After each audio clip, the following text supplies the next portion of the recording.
మనిషి బ్రతకడం ఎలాగైనా బ్రతకచ్చు, కింద పడో మీద పడో కష్టపడో సుఖపడో ఎలాగైనా జీవితాన్ని కొనసాగించచ్చు. కానీ ఒక్కసారి మృత్యు అనేది మన దగ్గరికి వచ్చినప్పుడు, ఇది ఈ కొన ఊపిరితో నా జీవితం అయిపోయింది అనే సమయంలో, ఆ సమయంలో ఒక్కసారి నీ నోటి నుంచి వచ్చే పలుకు నమశివాయ నారాయణ నమశివాయ అనే పలుకు, ఆ మాట వస్తుందా?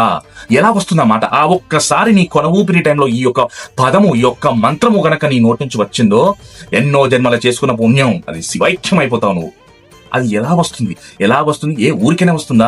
నువ్వు ఎంతగా శివభక్తిలో నిండిపోయి ఉంటే, ఎంతగా శివారాధన చేస్తూ ఉంటే, ఎంతగా నువ్వు నారాయణ శివకేశవుల ఇద్దరిని స్మరిస్తూ బ్రతుకుతూ ఉంటే, అప్పుడు ఈశ్వరుడు అనుకుంటాడు, వీడు ఇంత భక్తుడై ఉండి ఇంత భక్తిగా పరవశించి లాస్ట్ వీని ఊపిరి ఆగేటప్పుడు కూడా నా నామస్మరణ స్మరిస్తున్నాడంటే ఎంతటి మహానీయమైన భక్తుడు అని చెప్పేసి ఈశ్వరుడు అనుకోడా?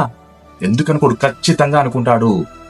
అడిగితే వరాలు ఇచ్చే బోలాశంకరుడు ఇంతగా భక్తిగా బతుకుతున్న నిన్నెందుకు చూడాలనుకుంటున్నావు నువ్వు? ఖచ్చితంగా చూస్తాడు. అందుకే ఎలా బ్రతకడం ముఖ్యం కాదు, చనిపోయే ముందు శివనామస్మరణం నువ్వు పలికావా, నారాయణ అన్నావా, అది మనకు ఎక్కడా మోక్షం దొరుకుతుందంటే చనిపోయే ముందు ఒక్క మాట మన నోటి నుంచి నమశివాయ నారాయణ నమస్తే. హాహా, ఈ జన్మకు ఇంకేముంది?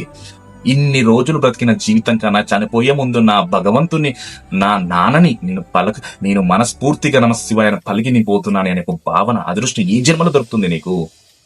హర హర మహాదేవ శంభో శంకర శివ కేశవాయ నమః.